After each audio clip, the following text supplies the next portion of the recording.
BJP. ഒരു ലക്ഷ്യം വെച്ചാൽ അതിനുവേണ്ടി പരമാവധി ശ്രമിക്കുന്ന ഒരു പൊളിറ്റിക്കൽ പാർട്ടി തന്നെയാണ്. പഞ്ചാബ് എന്ന് പറയുന്നത് ബി.ജെ.പിക്ക് ഒരു ബാലികേറ മലയാണ്. ഉത്തരേന്ത്യയിലെ ഹിന്ദി ഹൃദയഭൂമിക്ക് തൊട്ടടുത്ത് നിൽക്കുന്ന സംസ്ഥാനമാണ് പഞ്ചാബ്. പക്ഷേ പഞ്ചാബിൽ എന്തുകൊണ്ടോ ബി.ജെ.പിക്ക് കാര്യമായിട്ടുള്ള ഒരു സപ്പോർട്ടോ അല്ലെങ്കിൽ ഒരു വേര് ഉണ്ടാക്കാൻ പറ്റിയിട്ടില്ല. അപ്പോൾ അതുകൊണ്ട് തന്നെ പഞ്ചാബിൽ അധികാരത്തിലേക്ക് വരിക, പഞ്ചാബും ബി.ജെ.പിയുടെ നിയന്ത്രണത്തിൽ കൊണ്ടുവരിക എന്നുള്ളത് പാർട്ടിയുടെ ഒരു പ്രധാനപ്പെട്ട സ്ട്രാറ്റജിയാണ്. അതിപ്പോൾ ഈ ആം ആദ്മി പാർട്ടിയിലെ ആ ഒരു കലാപവുമായി ബന്ധപ്പെട്ടൊന്നല്ല. അതിന് മുമ്പ് തന്നെ ബി.ജെ.പി 1-2 വർഷങ്ങൾക്ക് മുമ്പ് കഴിഞ്ഞ ലോക്സഭാ തെരഞ്ഞെടുപ്പിന് മുമ്പ് തന്നെ ആ സ്ട്രാറ്റജി തുടങ്ങിയിരുന്നു.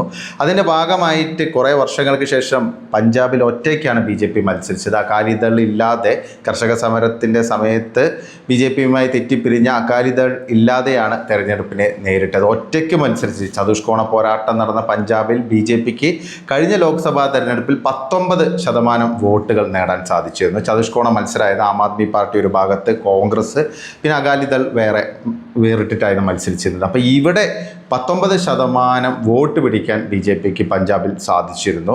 അതുമാത്രമല്ല 3 ലോക്സഭാ മണ്ഡലങ്ങളിൽ രണ്ടാമത് വരാനും ബി.ജെ.പിക്ക് കഴിഞ്ഞിട്ടുണ്ട്. അപ്പോൾ അതിനർത്ഥം ബി.ജെ.പി പണി തുടങ്ങിക്കഴിഞ്ഞു, പഞ്ചാബും തങ്ങളുടെ വരുതിയിലാക്കാനുള്ള ശ്രമം ബി.ജെ.പി തുടങ്ങിക്കഴിഞ്ഞു എന്നുള്ളത് അപ്പം തന്നെ നമുക്ക് മനസ്സിലാക്കാൻ സാധിക്കുമായിരുന്നു.